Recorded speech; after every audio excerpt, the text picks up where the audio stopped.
Quand le fils du milliardaire Armand Delacroix commença à dépérir et que tous les experts échouèrent, la fille de 12 ans de la gouvernante vit ce qu'aucun médecin ne pouvait voir et changea tout.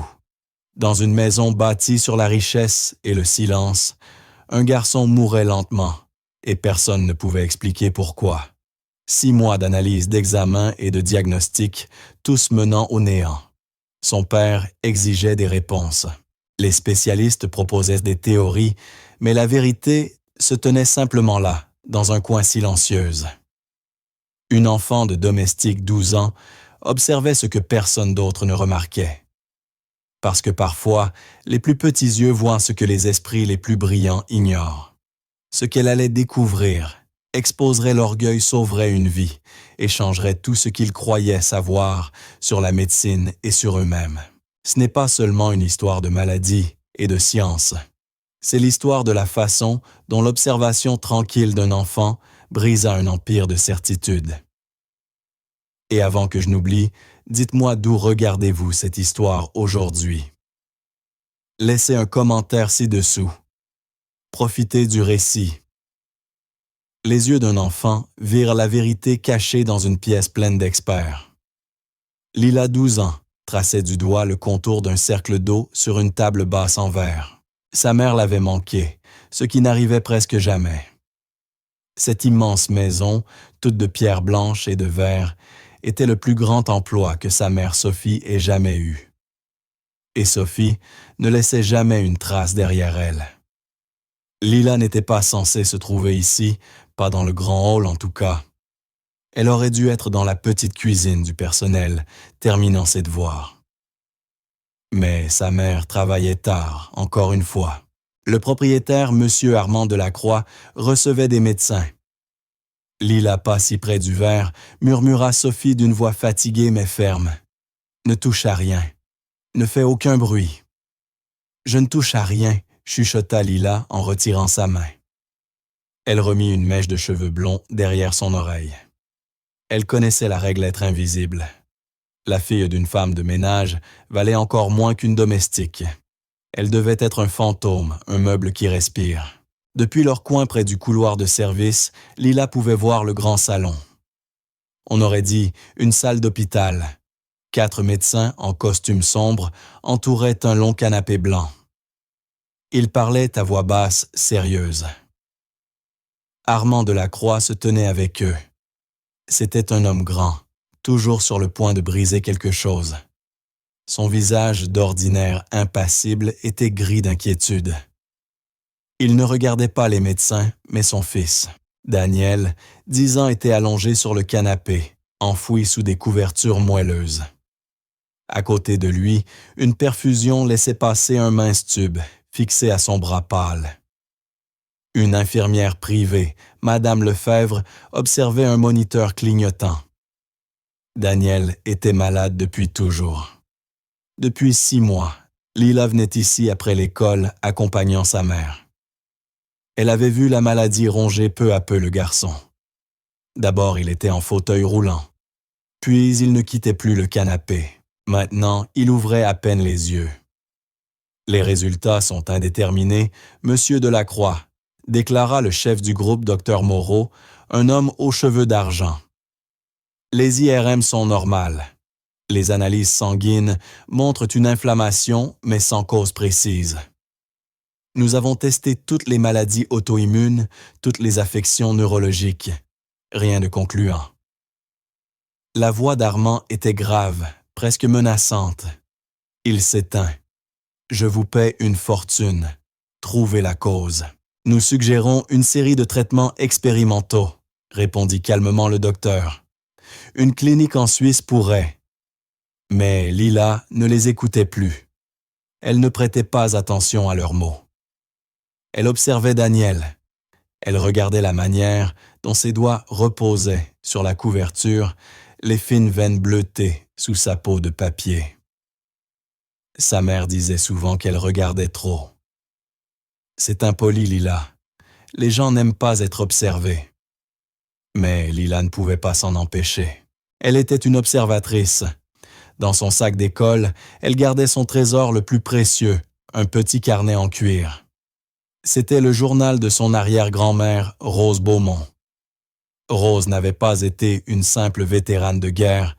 Elle avait servi comme infirmière de campagne pour la Croix-Rouge française pendant la Seconde Guerre mondiale. Elle travaillait dans des hôpitaux de fortune sans machine ni test. Elle n'avait que ses yeux. Lila avait lu ses carnets des dizaines de fois. Elle en connaissait des passages par cœur. Les médecins voient la fièvre, ils voient la plaie, mais ils ne voient pas la manière dont les yeux du soldat tremblent vers la gauche. Ils ne sentent pas l'odeur d'amande dans son souffle. Ils manquent les petites choses. La guerre est bruyante, mais la vérité est presque toujours silencieuse. Lila vivait selon cette idée. Elle guettait les choses silencieuses. Et elle avait remarqué quelque chose chez Daniel. Elle l'avait vu 3 fois déjà, un symptôme que personne n'avait jamais remarqué.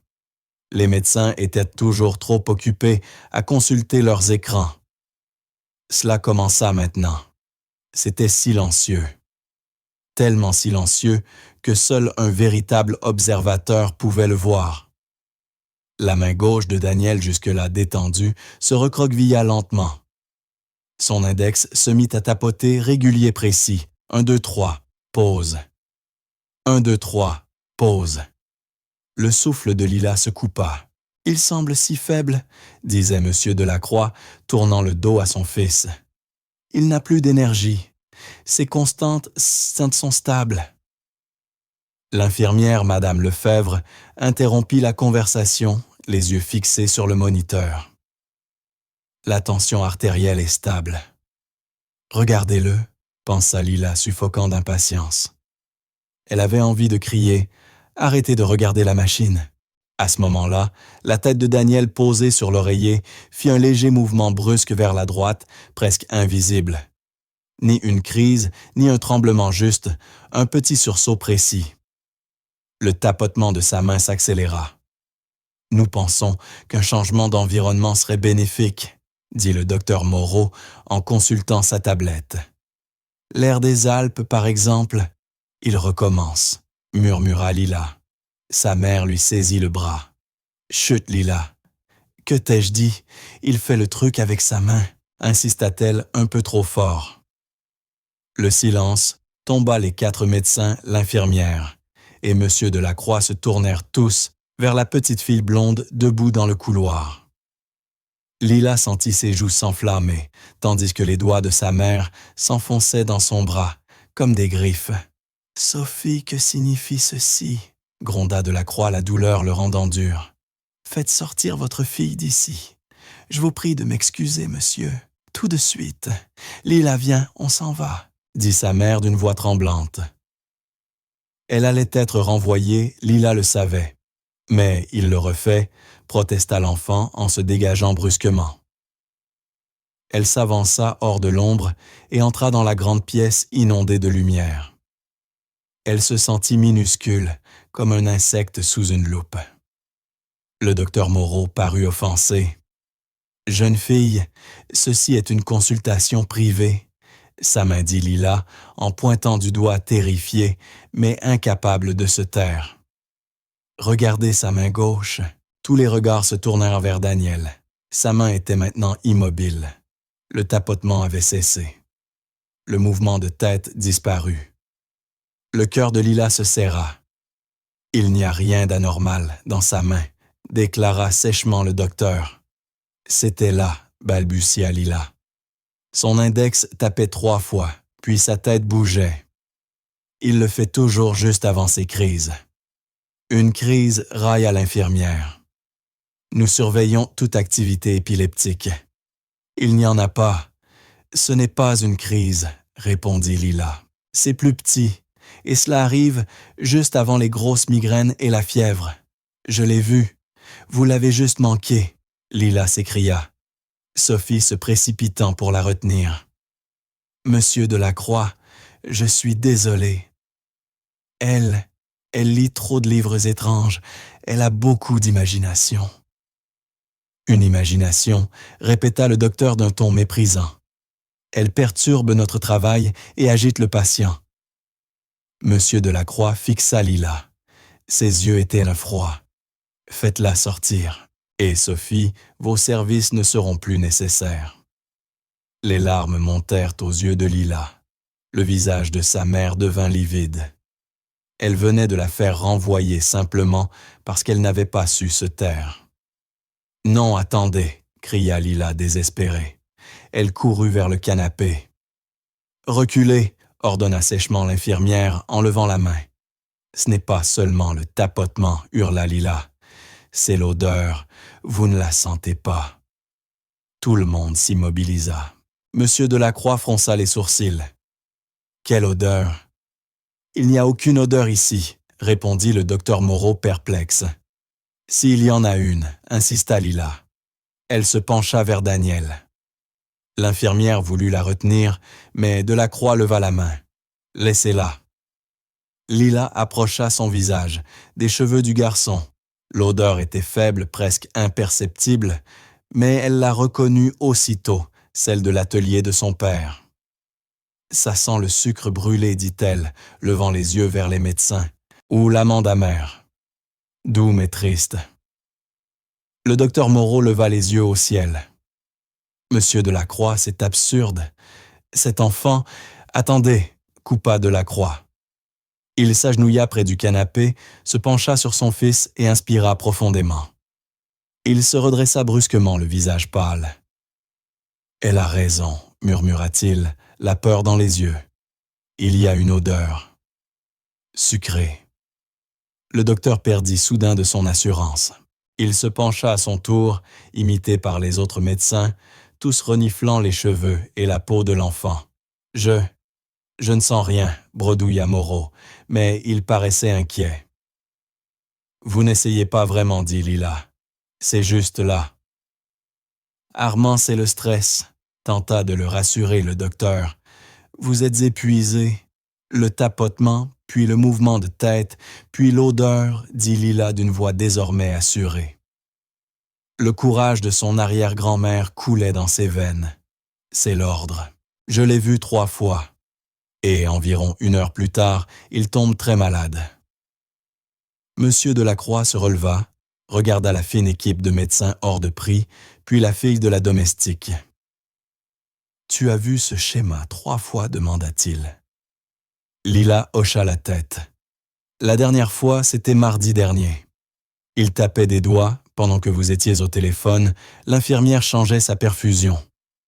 Il a bougé la tête, puis il a dit que sa tête lui faisait mal. 2 heures plus tard, il avait 40 degrés de fièvre. » Un lourd silence envahit la pièce. Les médecins se regardèrent, l'infirmière ouvrit la bouche, puis la referma. Et vous dit enfin, « Delacroix, au docteur vous, et toutes vos machines, vos tests, vous n'avez jamais vu cela, c'est anecdotique, » balbutia Moreau mal à l'aise. Une observation d'enfant, rien de plus. C'est un schéma, répondit Monsieur Delacroix d'une voix glaciale. Et c'est le seul que nous ayons trouvé en 6 mois. Il se tourna vers Sophie, la mère de Lila qui restait figée, près de la porte, prête à être chassée. « Sophie, dit-il. »« Oui, monsieur, » répondit-elle d'une voix tremblante. « Votre fille restera ici, avec Daniel. Elle s'assiera dans cette pièce et elle l'observera. S'il tape, s'il bouge, s'il y a une odeur, elle nous le dira immédiatement. » Le docteur Moreau fit un pas en avant. « Monsieur Delacroix, c'est très irrégulier. Nous ne pouvons pas fonder un diagnostic sur une odeur de sucre brûlé. »« Vous m'avez échoué pendant 6 mois, » répliqua Delacroix, les yeux durs comme la glace. « Vous avez fait venir des spécialistes du monde entier, et aucun n'a réussi. Cet enfant a vu ce que vous avez tous manqué. À partir de maintenant, vous travaillerez pour elle. » Sophie resta pétrifiée, les mains sur la bouche. Elle n'était pas renvoyée. C'était la première pensée. La seconde, bien plus terrifiante, fut « Et maintenant, le docteur Moreau redressa sa cravate coûteuse, son visage affichant un calme professionnel, tandis que ses yeux brûlèrent de colère. Il venait d'être humilié par une enfant. Monsieur Delacroix, dit-il d'une voix tendue, je me dois de vous avertir, c'est contraire à toute procédure. Nous sommes des professionnels. C'est une petite fille. Vous mettez la santé de votre fils entre les mains d'une anecdote. D'une anecdote que vous avez manquée, répondit Delacroix, sa voix dangereusement basse. Vous avez eu 6 mois pour trouver quelque chose. Vous n'avez rien trouvé. Elle a trouvé un schéma en un après-midi d'observation. Il se tourna vers l'infirmière Madame Lefebvre. « Oui, monsieur, répondit-elle, le dos raide. Apportez une chaise. Placez-la à 2 mètres du canapé de mon fils. Monsieur, apportez-la, répéta-t-il fermement. Elle ne quittera pas cette pièce tant que je ne le dirai pas. Sophie, ajouta-t-il en se tournant vers la mère. Oui, monsieur Delacroix, murmura-t-elle. Vous irez voir la gouvernante en chef, Madame Rousseau. Dites-lui que vous et votre fille resterez ici. Vous êtes de garde.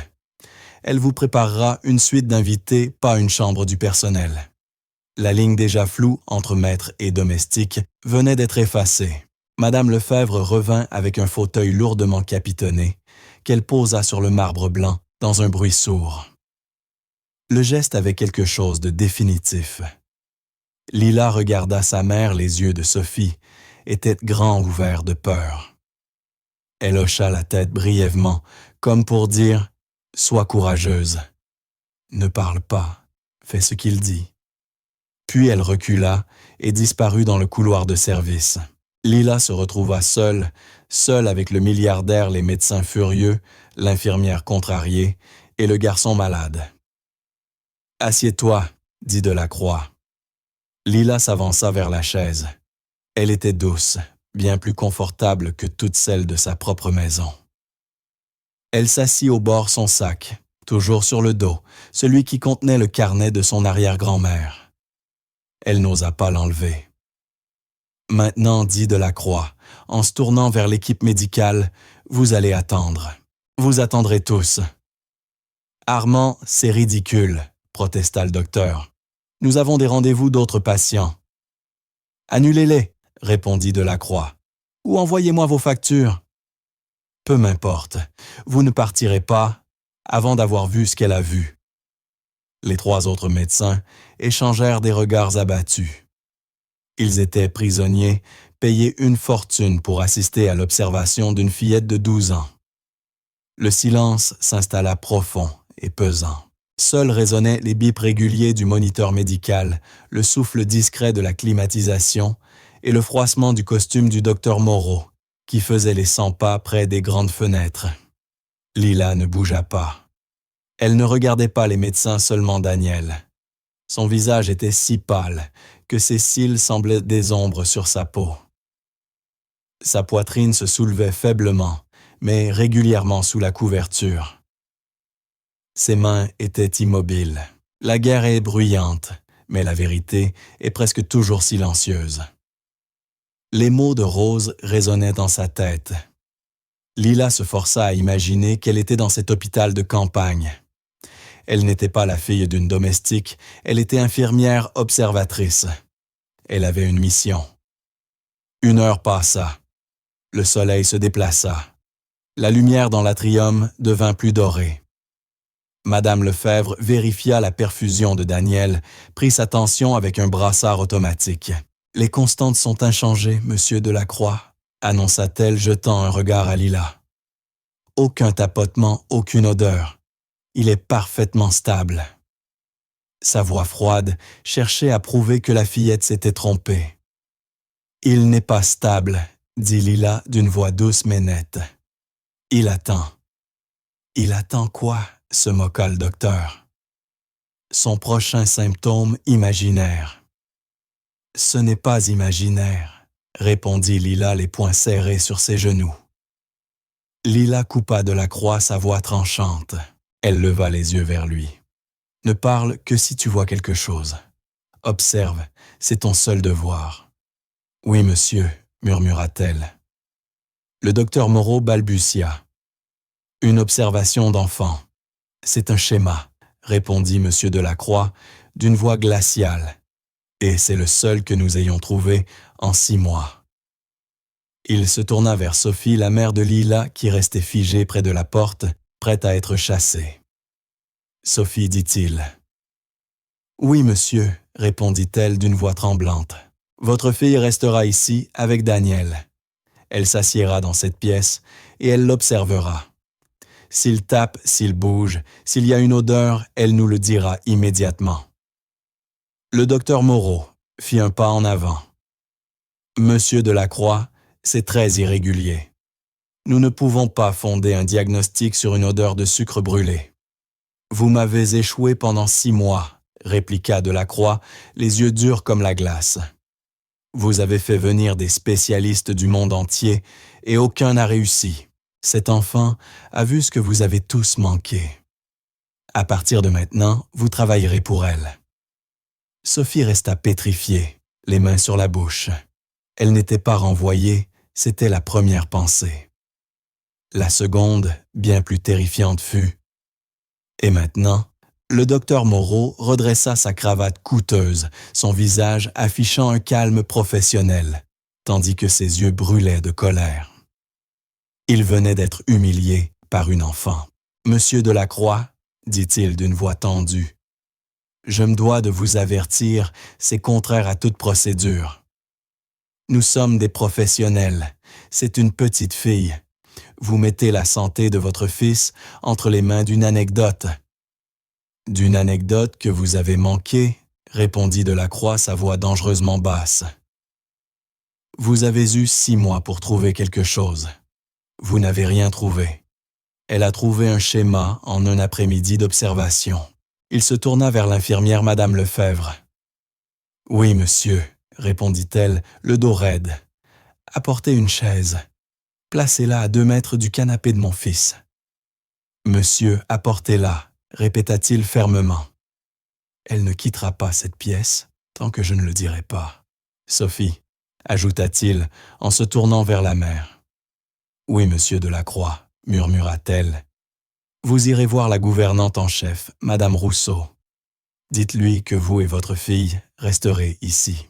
Vous êtes de garde. Elle vous préparera une suite d'invités, pas une chambre du personnel. » La ligne déjà floue entre maîtres et domestiques venait d'être effacée. Madame Lefebvre revint avec un fauteuil lourdement capitonné qu'elle posa sur le marbre blanc dans un bruit sourd. Le geste avait quelque chose de définitif. Lila regarda sa mère, les yeux de Sophie étaient grands ouverts de peur.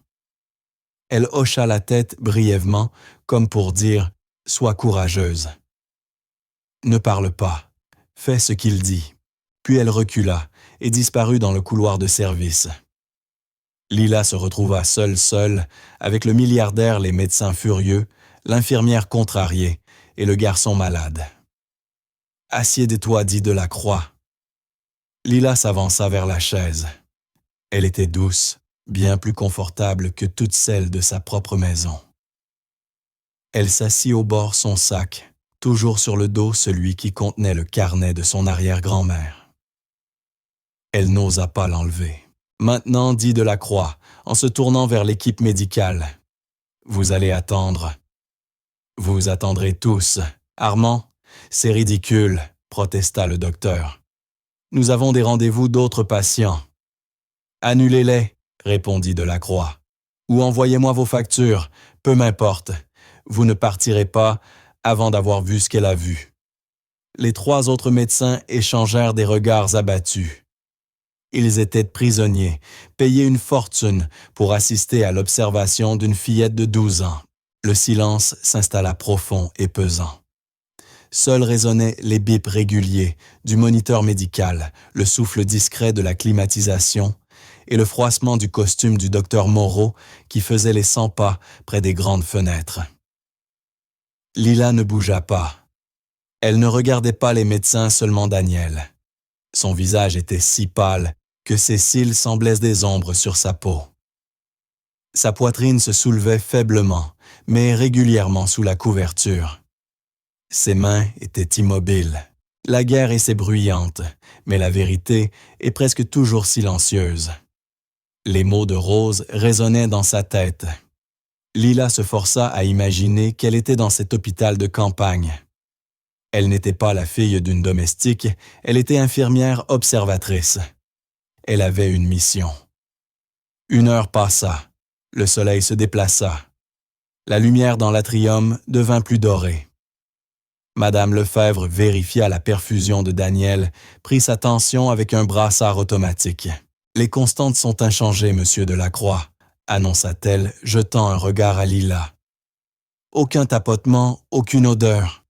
Il est parfaitement stable. » Sa voix froide cherchait à prouver que la fillette s'était trompée.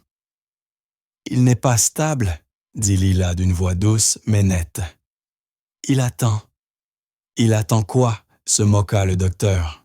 « Son prochain symptôme imaginaire. »« Ce n'est pas imaginaire, » répondit Lila les poings serrés sur ses genoux. Lila coupa Delacroix sa voix tranchante. Elle leva les yeux vers lui. « Ne parle que si tu vois quelque chose. Observe, c'est ton seul devoir. »« Oui, monsieur, » murmura-t-elle. Elle s'avança et tendit le carnet à monsieur Delacroix. Il le prit, défit le tissu qui l'enveloppait et ouvrit les pages jaunies et fragiles. La pièce devint silencieuse, tandis qu'il lisait l'écriture élégante, presque effacée, datée de 1944. Il lut pendant une longue minute, puis leva les yeux non pas vers Lila, mais vers le docteur Moreau. « Elle écrit ici », dit-il, la voix teintée d'un respect nouveau. « Les machines peuvent dire « si un cœur bat, mais non, pourquoi il bat ?» Elles ne voient pas l'esprit. Elles ne perçoivent pas les petits signes annonçant la tempête. La vérité se cache dans les détails que les médecins sont trop fiers pour remarquer. Il referma le carnet doucement et le rendit à Lila. « Tu resteras ici, Lila, dit-il. Tu n'observeras pas seulement. Tu diras au docteur ce que tu vois, ce que tu penses. Monsieur Delacroix, je dois protester, » répondit le docteur Moreau crispé. Ceci est désormais le plan trancha Delacroix d'une voix d'acier. Vous et votre équipe travaillerez depuis cette pièce. Vous ne la quitterez pas. Vous aurez vos ordinateurs, vos téléphones. Vous allez rechercher le lien entre le sucre brûlé et les crises focales. Vous testerez toutes les anomalies métaboliques que vous avez négligées. Et votre principale source, votre consultante, c'est cette fillette de 12 ans. Au travail. Le vaste salon, autrefois symbole d'une richesse froide et moderne, était devenu une prison. Le docteur Moreau et ses 3 collègues s'installèrent autour de la grande table en marbre. Ils ouvrirent leurs ordinateurs portables, branchèrent des disques externes et échangèrent des mots rapides. « Refaites un panel métabolique complet », ordonna Moreau. Mais cette fois, signalez toutes les anomalies des acides aminés. À chaîne ramifiée. L'odeur, ce sucre brûlé, c'est caractéristique d'une chose. « Vous pensez à la MSUD ?» demanda le jeune assistant. « Évidemment que j'y pense », répliqua Moreau sèchement. « La maladie du sirop d'érable. Rare, mais le signal olfactif est typique. » Mais, docteur intervint, la 3e, une femme, la MSUD est congénitale. Elle se manifeste dès la naissance. L'enfant a 10 ans, il était en parfaite santé, jusqu'à il y a 6 mois. Cela ne colle pas. Une forme intermittente peut-être, insista Moreau. Déclenchée par un virus ou par le stress. C'est la seule piste que nous ayons. Appelez le laboratoire, je veux un prélèvement en urgence. Lila resta immobile dans sa chaise à 2 mètres de Daniel, qui s'était rendormi d'un sommeil agité par les médicaments. Monsieur Delacroix demeurait debout près de la fenêtre, dos à la pièce statue d'angoisse et de rage, mêlés écoutant les médecins débattre. Lila sentit un nœud familier dans son ventre, la faim, la peur. C'était la même sensation que lorsqu'elle savait sa mère inquiète du loyer. C'était le sentiment d'être minuscule dans un monde d'adultes bruyants et sûrs d'eux. Les médecins parlaient fort, utilisant des mots compliqués comme congénital et acides aminés. Ils sonnaient intelligents. Ils semblaient savoir. Lila baissa les yeux vers son sac à dos. Elle en sortit le carnet de son arrière-grand-mère et l'ouvrit au hasard. Son doigt suivit l'écriture ancienne. Les hommes qui ont le plus de livres sont souvent les derniers à voir la réponse. Ils cherchent la maladie dont ils ont lu le nom. Ils ne regardent pas le malade dans son lit. Ils traquent un mot, pas une cause. Lila releva la tête. Les médecins, eux, traquaient un mot MSUD. Madame Lefebvre s'approcha du canapé pour vérifier les constantes de Daniel et remarqua le carnet entre les mains de la fillette. « Joli livre d'histoire. »« Ma chère, dit-elle d'une voix mielleuse, mais il vaut mieux laisser les grandes personnes s'occuper de ça. Nous n'avons pas besoin de contes, mais de médecine. » Le visage de Lila s'empourpra. Elle referma le carnet. « Ce n'est pas un livre d'histoire, dit-elle doucement. »« Ah bon, répondit l'infirmière avec un sourire mince et glacé. Et qu'est-ce que c'est alors? Un livre de formules magiques. C'était celui de mon arrière-grand-mère, répondit Lila, la voix tremblante. Elle était infirmière pendant la guerre. Elle a sauvé beaucoup de gens. La guerre ricana l'infirmière. Voyons, ils n'avaient même pas d'antibiotiques, pas d'IRM. Ils utilisaient des sangsues et des prières. Nous sommes dans le monde moderne, enfant. Nous avons la science. Elle désigna le docteur. Ils commandent un test pour une vraie maladie avec un vrai nom. Quelque chose que ton petit carnet ne pourrait pas deviner. Lila se tassa sur sa chaise. Peut-être que l'infirmière avait raison. Peut-être qu'elle n'était qu'une idiote avec un vieux carnet. Peut-être que l'odeur de sucre brûlé, c'était bien ce MSUD. Mais une petite voix obstinée, en elle, celle de Rose, murmura. « Ça ne colle pas. Pourquoi Daniel a-t-il été en bonne santé pendant 10 ans? Pourquoi la maladie a-t-elle commencé il y a 6 mois? » Elle fixa Daniel. Elle se concentra, cherchant dans sa mémoire chaque fois qu'elle l'avait vu. Il était en fauteuil après avoir essayé de jouer au foot avec ses cousins. Il était sur le canapé après une séance de kinésithérapie. Il avait eu sa migraine mardi dernier après avoir passé 1 heure à construire une grande tour en Lego. Peu à peu, un nouveau schéma prit forme dans son esprit. Ce n'était pas seulement le tapotement, la secousse et l'odeur. Il y avait quelque chose avant le tapotement. Il y avait un déclencheur. Tandis que Madame Lefebvre prélevait un nouveau tube de sang sur le bras de Daniel. Sophie apparut dans l'embrasure de la porte. Elle portait un petit plateau avec un sandwich et un verre de lait. Elle entra timidement. Les médecins l'ignorèrent. Monsieur Delacroix lui jeta un regard bref, puis détourna les yeux. « Lila chérie, » murmura Sophie en tendant le plateau. « Tu dois manger quelque chose. Il est presque le soir. » Lila n'avait pas faim, mais elle prit le sandwich. Maman chuchota-t-elle. « Je crois que j'ai vu autre chose. » « Chut, mon ange, » dit Sophie, les yeux fuyants vers les médecins terrifiés. « Ne dis plus rien. Tu as bien fait. Ils travaillent maintenant. Laissons-les faire. Nous ne devrions même pas être ici. C'est leur monde. » « Mais ils se trompent, » murmura Laila.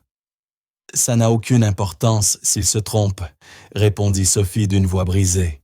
« Ce sont des médecins. Nous sommes les domestiques. Tu les as conduits jusqu'au canapé. Ton rôle est terminé. Maintenant, tais-toi.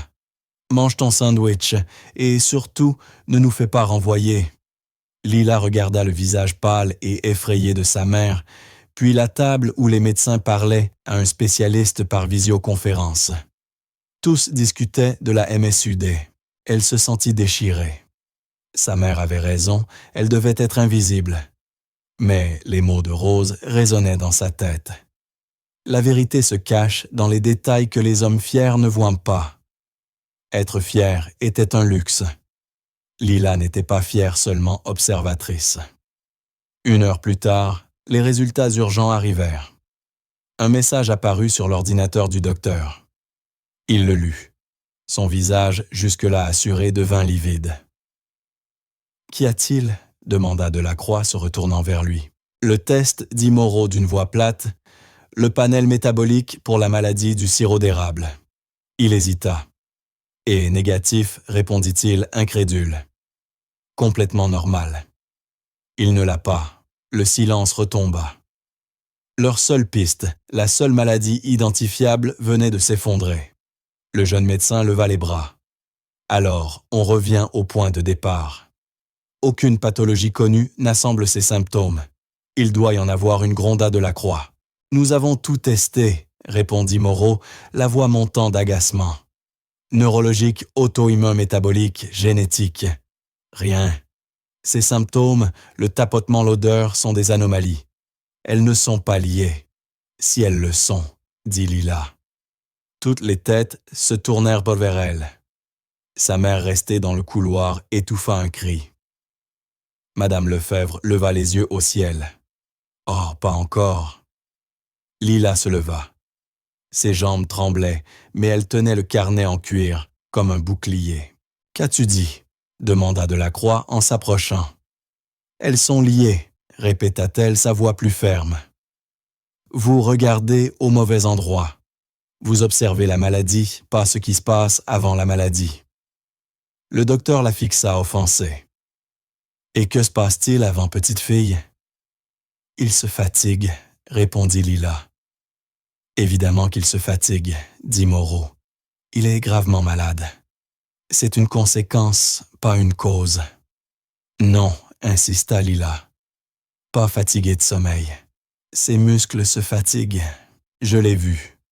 Il essaie de faire quelque chose, construire avec ses Legos, manger avec une fourchette, se lever. Il essaie fort, très fort. Et ses muscles lâchent. Il devient faible.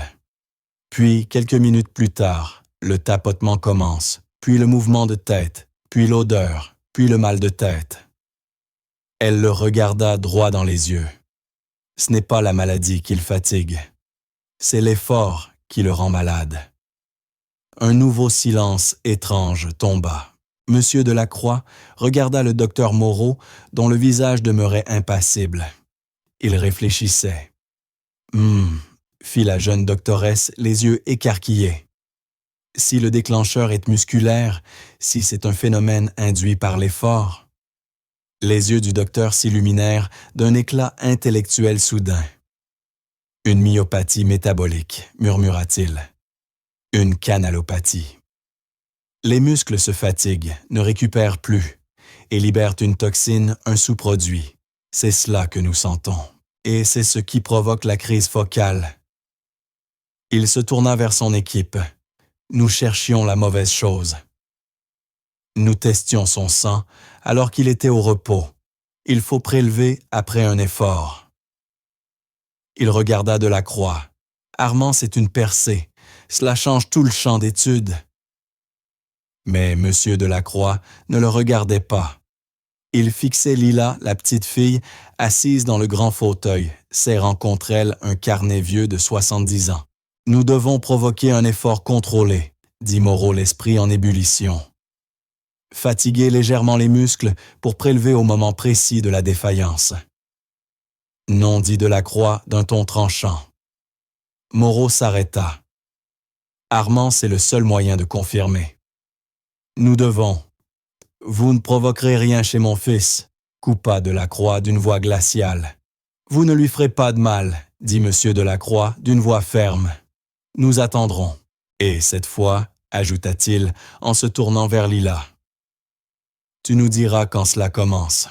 Tu nous diras quand tu vois qu'il essaie. » Lila acquiesça, le cœur battant à tout rompre. Elle l'avait fait, elle avait changé leur trajectoire. Madame Lefebvre resta dans un coin, les bras croisés, le visage fermé par la colère. Le carnet magique et la fillette venèrent de vaincre sa science moderne. Le silence pesa sur l'atrium pendant 2 heures, un silence lourd, presque étouffant. Les médecins assis autour de la table en marbre fixaient leurs écrans sans inspiration. Leur grande théorie sur la MSUD s'était effondrée. Ils étaient revenus à zéro. Madame Lefebvre s'affairait à vérifier les moniteurs, ses gestes secs et irrités, évitant soigneusement de croiser le regard de Lila. Celle-ci, immobile dans son fauteuil, observait Daniel respirer. Elle attendait sans savoir quoi. Elle sentait simplement qu'il fallait attendre. Sophie entra et sortit plusieurs fois.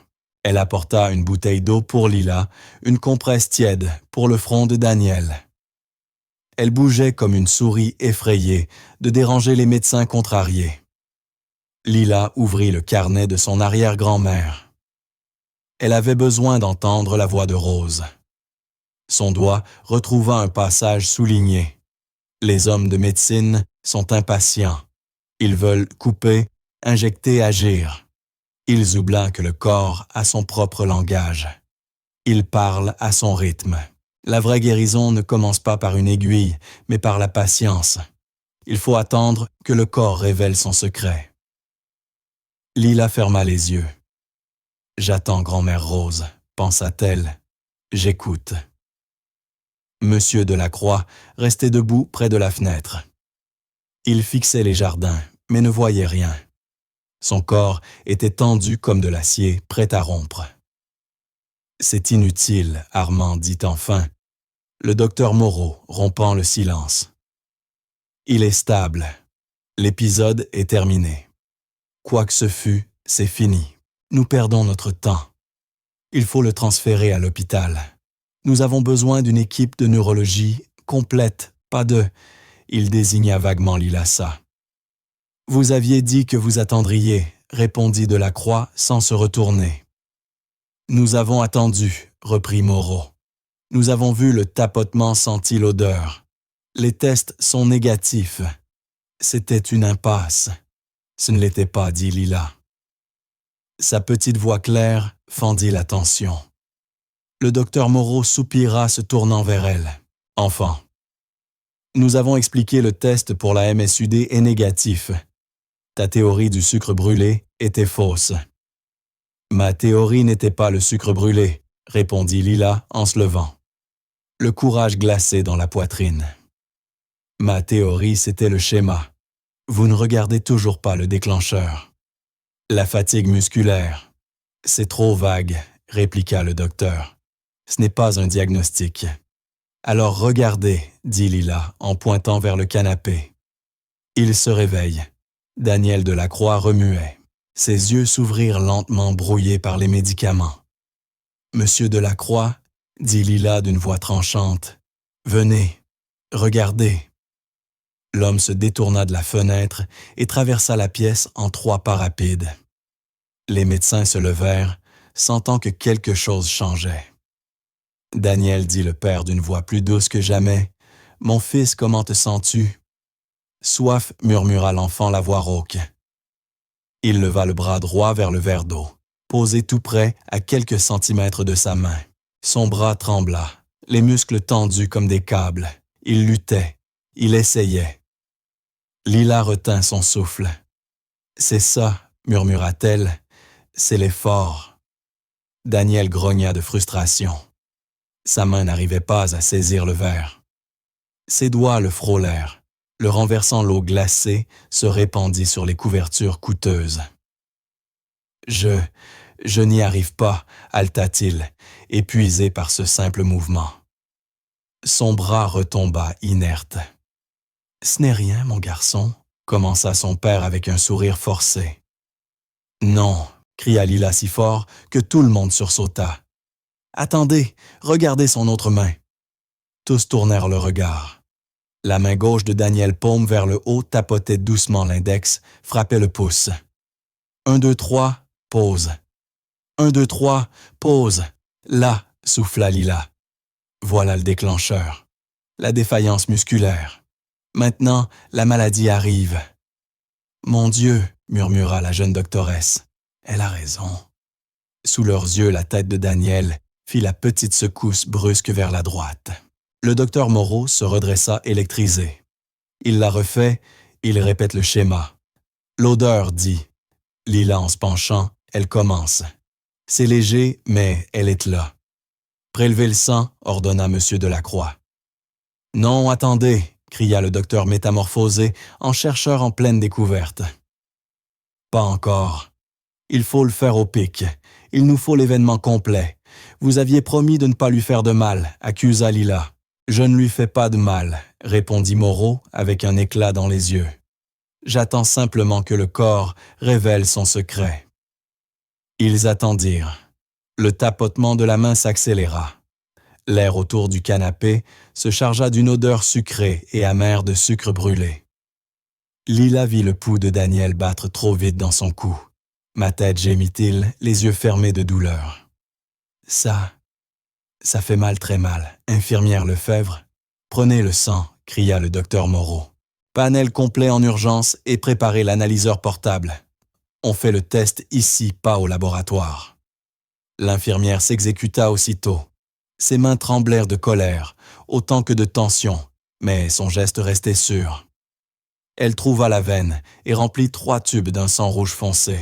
« Lancez l'analyse », ordonna le docteur. La jeune femme médecin prit les échantillons, les injecta dans la petite machine qui bourdonnait sur la table. La même qui, 1 heure plus tôt, leur avait dit que tout allait bien. La pièce vibrait d'une tension électrique.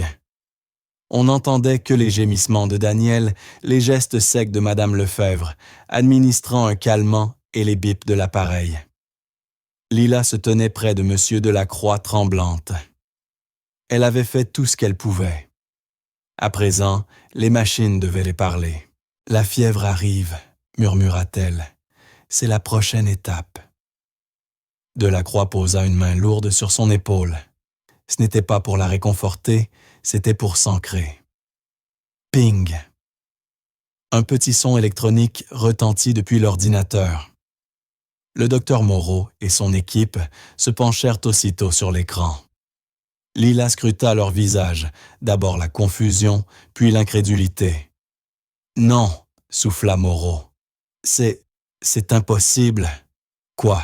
gronda Delacroix. « Le potassium », répondit le docteur d'une voix pleine de stupeur. « Son taux sérique est de 8,2. C'est astronomique. »« Et ça veut dire quoi ?» demanda Delacroix, la gorge serrée. « Ça veut dire qu'il devrait être mort, » répondit la jeune doctoresse, levant les yeux. « Un taux aussi élevé provoque un arrêt cardiaque immédiat. Mais son cœur bat toujours. » Le docteur Moreau lisait déjà les autres chiffres. La myoglobine, la rhabdomyolyse. Ses tissus musculaires se désagrègent. Il libère tout ce potassium dans le sang. Son corps s'empoisonne lui-même. Il échangea un regard avec ses collègues. Effort musculaire, puis faiblesse, puis décharge massive de potassium. Crise focale.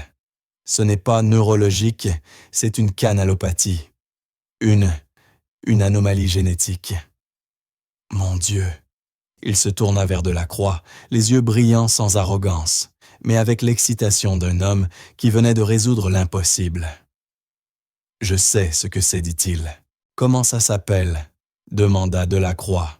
« Paralysie périodique hyperkaliémique » répondit-il. « Hyper pour trop, kalium pour potassium.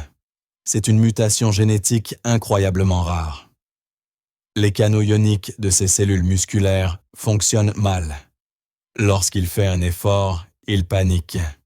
Il ne gère plus le potassium, il le relâche d'un coup. Cela paralyse les muscles et inonde le sang. Le tapotement n'est pas une crise d'épilepsie.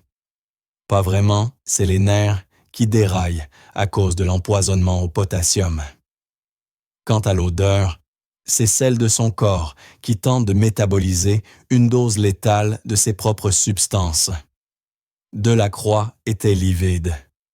Génétique. Oui, répondit Moreau. L'un de vous deux, vous ou sa mère, êtes porteur. Vous pouvez le soigner, demanda l'homme d'une voix rauque. Pas guérir, dit Moreau, c'est inscrit dans son ADN. Mais on peut le traiter maintenant qu'on sait. Nous faisions tout à l'envers. Nous lui donnions des perfusions probablement riches en potassium. Nous le traitions pour l'épilepsie. Nous empirions son état. Nous le tuions. Il secoua la tête devant les données.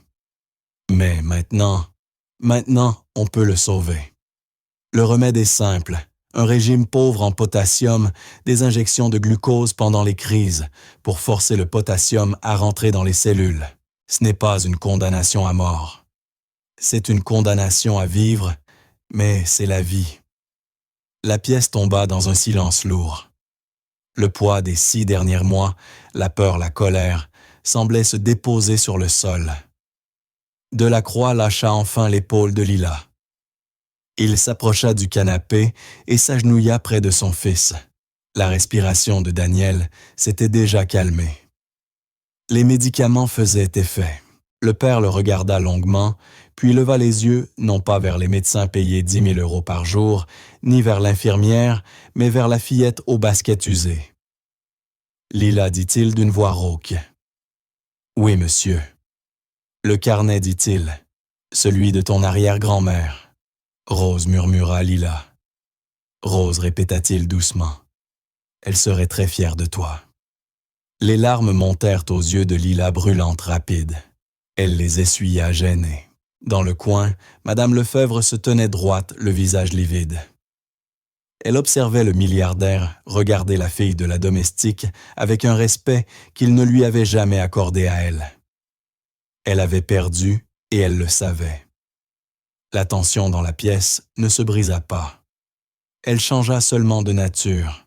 Ce n'était plus la glace coupante de la peur, mais l'air lourd et humide après la tempête. L'équipe médicale s'activait. La jeune doctoresse parlait au téléphone, avec la pharmacie du plus grand hôpital de la région, 4 poches de D10, immédiatement, et des comprimés de glucose oral. Non, ce n'est pas une hypothèse diagnostique confirmée de paralysie périodique hyperkaliémique.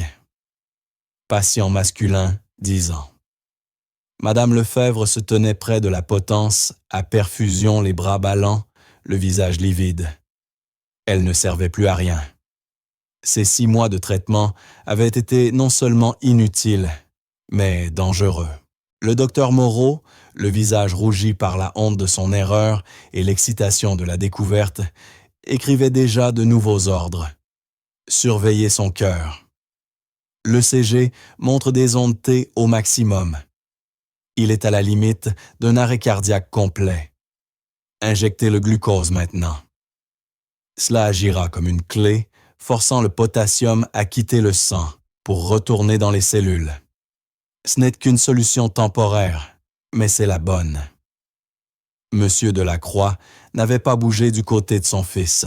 Il observait Daniel dont la respiration restait faible, le visage crispé de douleur. « Va-t-il s'en sortir ?» demanda-t-il. « Oui, » répondit Moreau en s'approchant. Il paraissait plus petit, vidé de toute arrogance.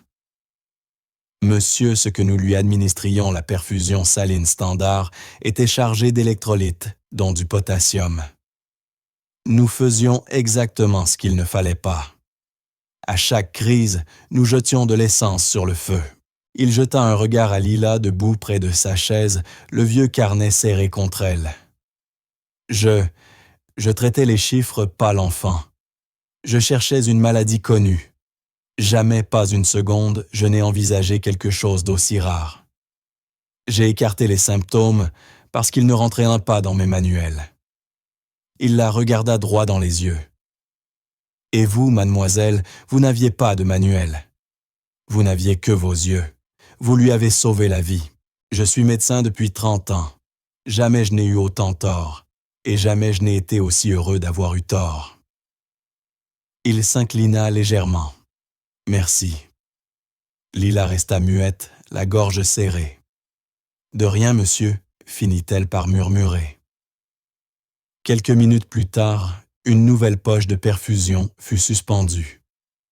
Le liquide sucré et transparent commença à s'écouler dans le bras de Daniel. L'effet ne fut pas immédiat, mais au bout de 10 minutes, un changement se produisit. Sa respiration se fit plus profonde, son visage se détendit. Sa main gauche crispée depuis des heures se relâcha. Il ouvrit les yeux. « Papa, murmura-t-il. »« Je suis là, mon fils, » répondit Delacroix, la voix épaissie par l'émotion. « Le mal de tête, Il s'en va. C'était la première fois, en 6 mois, que la douleur cessait sans médicaments lourds. Le père posa la tête sur le bord du canapé, les épaules secouées. Il pleurait en silence. Près de la porte, Sophie porta une main à sa poitrine. Elle venait d'assister à un miracle. Elle vit le milliardaire pleurer, et sa propre fille au centre de tout cela, celle qui avait tout changé. Delacroix se reprit. Il se leva, redevenant l'homme maître de lui-même, mais ses yeux n'étaient plus froids, ils étaient clairs. Il dépassa les médecins et fixa Madame Lefèvre. Elle tressaillit. Elle savait ce qui allait suivre. « Infirmière, dit-il calmement, Monsieur Delacroix, Vous êtes à mon service depuis 6 mois, dit-il d'une voix égale.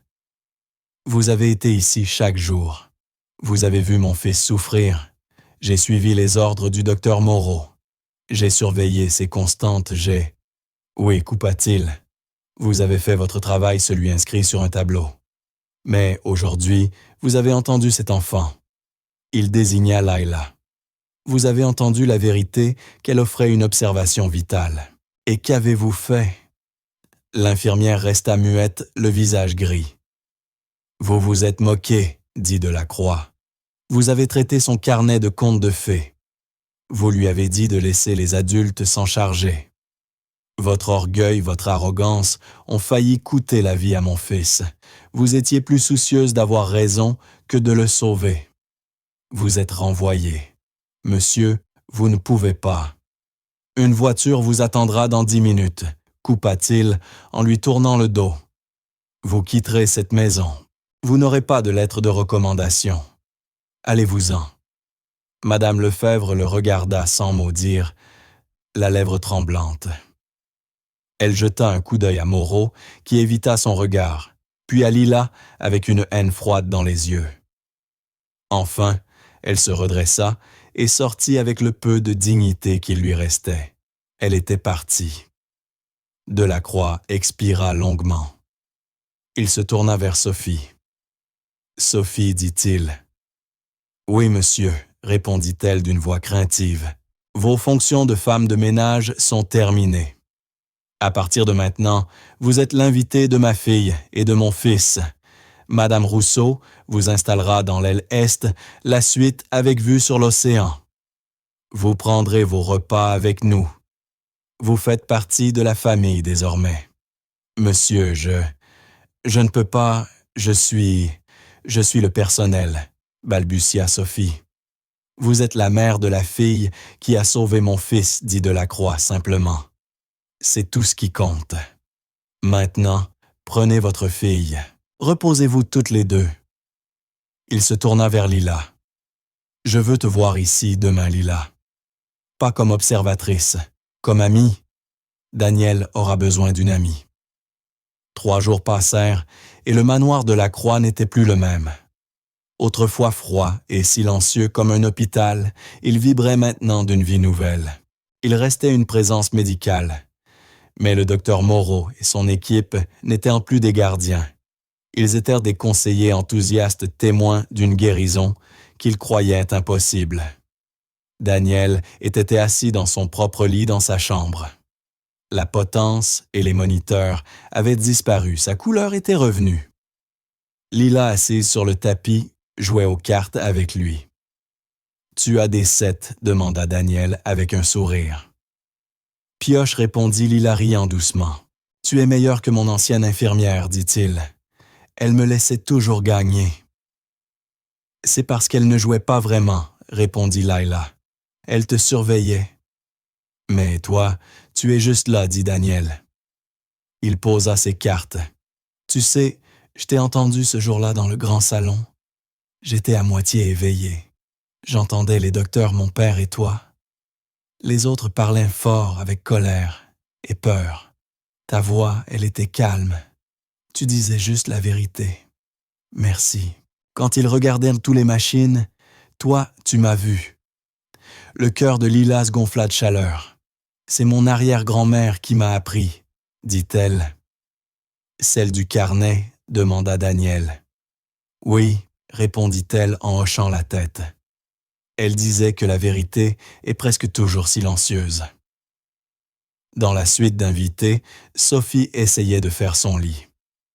Madame Martin, non, s'écria Maria la gouvernante, en entrant précipitamment. « Vous ne devez pas faire cela, c'est mon travail. »« Je suis désolée, Maria. »« Je n'ai pas l'habitude, » répondit Sophie confuse. « Nous sommes tous très heureux pour vous et pour votre fille, » dit Maria avec sincérité. « C'est un ange, cette petite. Ce qu'elle a fait, Monsieur de la Croix, l'a raconté à tout le monde. » Sophie s'assit sur le fauteuil moelleux, encore incrédule. Elle était fière, mais aussi terrifiée. Ce monde n'était pas le sien. Ces gens n'étaient pas les siens. Elle ne savait pas être une invitée, seulement être invisible. Le soir, Monsieur de la Croix invita Sophie et Lila dans son bureau, une vaste pièce de bois sombre et de cuir remplie de milliers de livres. Il était assis derrière un bureau grand comme une voiture. « Asseyez-vous, » dit-il en désignant les deux fauteuils. Elles obéirent. « Mes avocats ont réglé le départ de Madame Lefebvre, » expliqua-t-il. « Le docteur Moreau m'a envoyé une facture considérable que j'ai payée ainsi qu'un don à son hôpital universitaire. Il a coécrit un article sur le cas de Daniel. Ton nom, Lila, figure dans les remerciements. » Les yeux de la fillette s'écarquillèrent. « Mais ce n'est pas pour cela que je vous ai convoqué, » poursuivit de la Croix. Il sortit un carnet de chèques. « Sophie, vous avez perdu votre emploi à cause de moi. Je veux vous dédommager pour votre temps, votre courage et pour tout le reste. » Il signa un chèque et le fit glisser sur le bureau. Sophie et Lila regardèrent la somme vertigineuse. C'était plus d'argent que Sophie n'en gagnerait en 10 vies. La femme posa les mains sur ses genoux et repoussa le chèque. « Non, monsieur, » dit-elle d'une voix tremblante, mais ferme. « Non, » répéta de la Croix surpris. « Ma fille n'a pas fait ça pour de l'argent, » dit Sophie. « Elle l'a fait parce que c'était juste, parce que son arrière-grand-mère lui a appris à voir. Nous ne pouvons pas accepter. » Lila observa sa mère avec admiration. Elle ne l'avait jamais vue aussi forte. Delacroix resta silencieux un instant, puis un lent sourire adoucit son visage. « J'espérais que vous diriez cela, » dit-il en déchirant le chèque.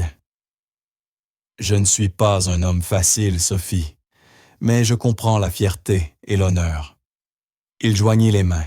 « Alors ne parlons pas d'argent, parlons d'histoire. » Il se tourna vers Lila. « J'ai demandé à mon équipe de faire des recherches sur ton arrière-grand-mère Rose. »« Vous l'avez fait » s'exclama la fillette. « Oui, » répondit-il en ouvrant un dossier. Elle était infirmière de terrain à l'hôpital d'évacuation du 36e régiment en France en 1944. C'était une légende, comme tu l'as dit. Elle remarquait ce que les autres ne voyaient pas. Elle a diagnostiqué une gangrène gazeuse chez un soldat qu'on croyait ivre. Elle a sauvé tout un service en identifiant une source d'eau contaminée. C'était une femme exceptionnelle. Je sais, murmura Lila. Mais ces dossiers sont incomplets, ajouta Delacroix. Elle avait été proposée pour la Silver Star, une très haute distinction pour une infirmière. Je ne savais pas, dit Sophie. La recommandation s'est perdue, expliqua-t-il. La guerre s'est terminée, les papiers ont disparu et l'héroïne a été oubliée. Comme tant d'autres. Il referma le dossier. J'ai des relations à Washington, dit M. Delacroix, d'un ton calme mais déterminé. Je vais faire de cette injustice ma mission personnelle. L'armée américaine va réexaminer son dossier pour lui attribuer une décoration posthume. La mâchoire de Layla s'ouvrit sous le choc. Et j'ai trouvé autre chose, ajouta-t-il. Nous avons retrouvé la trace d'un homme qu'elle a sauvé un parachutiste. Elle est restée à son chevet pendant 72 heures, refusant que les chirurgiens lui amputent la jambe. Cet homme a aujourd'hui 98 ans. Il vit en Virginie et il se souvient encore de son nom. Il est vivant. Vivant, souffla Lila bouleversée. Oui, répondit Delacroix avec un léger sourire. Et il veut rencontrer la famille de la femme qui lui a sauvé la vie. J'ai prévu que mon avion privé vous emmène toutes les deux en Virginie, le week-end prochain si vous acceptez. Sophie pleurait en silence, les larmes coulant sur son visage. Lila muette acquiesça simplement.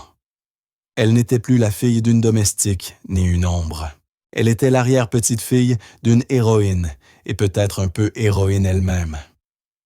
Le week-end suivant, Lila et sa mère montèrent à bord d'un jet privé, aux fauteuils de cuir crème et aux boiseries lustrées. Sophie, raide sur son siège, serrait son sac contre elle. Elle n'avait jamais pris l'avion. « Ça va, maman, » murmura Lila. « Je n'ai pas ma place ici, » répondit Sophie, d'une voix tremblante. « Si tu l'as dit. » Lila d'un ton assuré. Elle ne regardait pas le luxe sur ses genoux. Elle tenait son sac à dos avec le carnet de Rose à l'intérieur. Elle allait rencontrer quelqu'un qui l'avait connu. C'était tout ce qui comptait. 2 heures plus tard, une voiture noire les attendait sur le tarmac de Virginie et les conduisit jusqu'à une petite maison soignée de banlieue.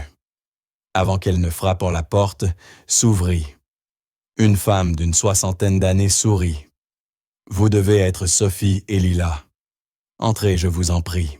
Papa vous attend. » Dans le salon, assis dans un fauteuil roulant près de la fenêtre, se tenait un vieil homme au visage parcheminé, mais aux yeux vifs. Monsieur Pierce demanda doucement Sophie. « Appelez-moi John, » répondit-il avec un sourire. « La famille de Rose. Je ne pensais pas vivre assez longtemps pour voir ce jour. Asseyez-vous. » Lila et sa mère prirent place sur un canapé fleuri. « C'est un honneur de vous rencontrer, monsieur, » dit la fillette. « Non, mon enfant, » répondit John. « L'honneur est pour moi. Vous lui ressemblez un peu. Autour des yeux. » Elle avait un regard perçant, gentil mais perçant. Elle ne manquait jamais rien. Un frisson parcourut Lila. « Monsieur Delacroix nous a dit que vous l'aviez connu pendant la guerre, dit-elle. » Connu. Il laissa échapper un petit rire sec. « Je lui dois tout. Chaque jour que j'ai vécu depuis 1944, je le lui dois. » Il tapota sa jambe gauche. Des éclats d'obus, expliqua-t-il. La blessure était affreuse. Le chirurgien, un major, affirmait que c'était de la gangrène gazeuse. Il disait « On ampute ou vous mourrez dans 48 heures. » Les instruments étaient en prêt. Lila se pencha. Sophie porta une main à sa bouche. J'avais 19 ans, j'étais terrorisé. Et puis elle est entrée. Votre arrière-grand-mère. Il sourit faiblement. Elle a posé sa main sur le bras du chirurgien et dit « Arrêtez, Major. » Il était furieux, mais Rose n'avait pas peur.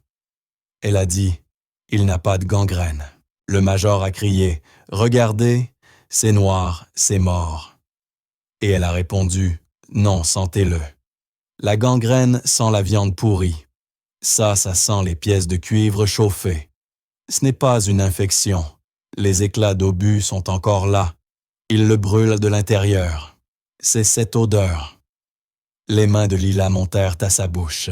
« Ça sent le sucre brûlé, » murmura-t-elle. Les yeux de John croisèrent les siens. Le chirurgien ne la croyait pas. Il voulait couper, mais elle l'a forcé à vérifier la radio. Elle avait raison, ma jambe était remplie de métal. Elle m'a sauvé. Il reprit d'une voix plus grave. Et pas seulement ma jambe. Le chirurgien est parti trop fier. Mais Rose, elle est restée. 2 jours entiers, avec une bassine de solution saline et une pince, elle a retiré chaque éclat un par un. Elle n'a pas dormi. Elle m'a sauvé la vie. Il regarda Lila. « J'ai entendu ce que tu as fait pour le fils de ce riche homme. Tu as son sang, enfant. Tu as ses yeux. » Le corps de Lila tremblait. « Elle a tout écrit, » dit-elle en lui tendant le petit carnet en cuir. Les mains du vieil homme tremblaient en le prenant. Il le porta à son visage. « Je ne l'ai jamais vu s'asseoir, » murmura-t-il, les larmes aux yeux. Elle travaillait toujours, elle observait toujours. Il lui rendit le carnet. « C'est un trésor. Garde-le et sois digne d'elle. » Puis il fit rouler son fauteuil jusqu'à un petit bureau, en sortit une boîte bleue sombre et revint. « L'armée m'a remis ceci pour ma blessure, dit-il. » Il ouvrit la boîte, sur une soie décolorée, reposait une médaille du cœur pourpre.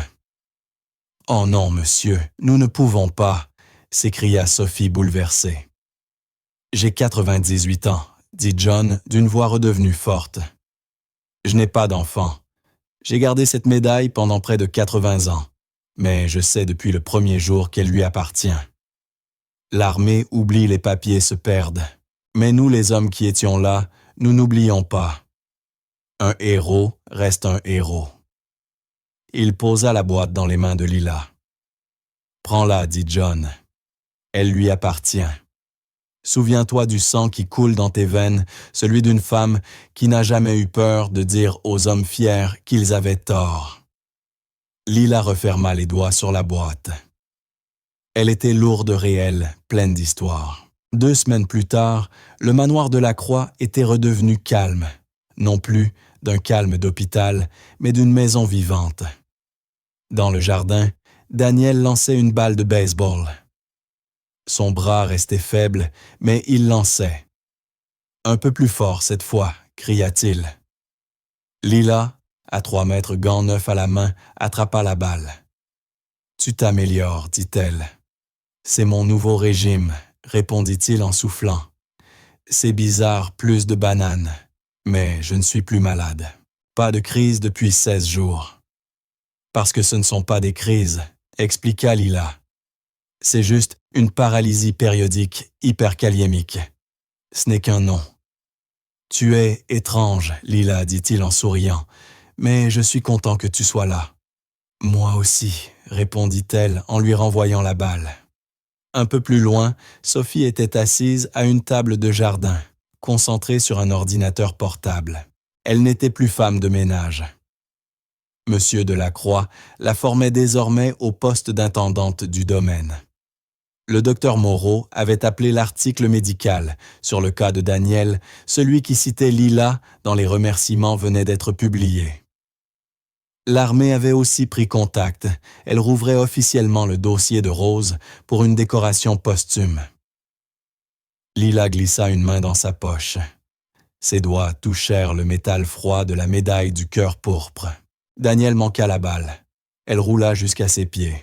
« Désolé, lança-t-il. » Lila la ramassa, leva les yeux vers la grande maison de verre vers sa mère, concentrée derrière l'écran, puis vers Daniel, ce garçon vivant, parce qu'elle avait su écouter. Les yeux d'une enfant avaient vu la vérité cachée dans une salle pleine d'experts. Lila comprit alors que le carnet de son arrière-grand-mère n'était pas seulement un recueil de souvenirs, mais un manuel de vie. Elle n'était pas un fantôme. Elle n'était plus la fille d'une domestique. Elle était une observatrice, une noticière. Et elle ne faisait que commencer. « C'est bon !» cria Lila en levant son gant. « Essaie encore. » Et c'est ainsi que notre histoire marque une pause pour l'instant. Chaque fois que je partage l'un de ces récits, j'espère qu'il vous offre une petite échappée, un moment pour vous laisser emporter. Dites-moi en commentaire où vous en êtes peut-être, en vous détendant après une longue journée lors d'une balade nocturne ou simplement au calme chez vous. J'aime lire chacun de vos mots. Et si vous voulez qu'on se retrouve, un « j'aime » ou un abonnement fait toute la différence. Nous cherchons toujours à rendre nos histoires meilleures. Alors vos retours sont plus que bienvenus. Merci d'avoir partagé ce moment avec moi.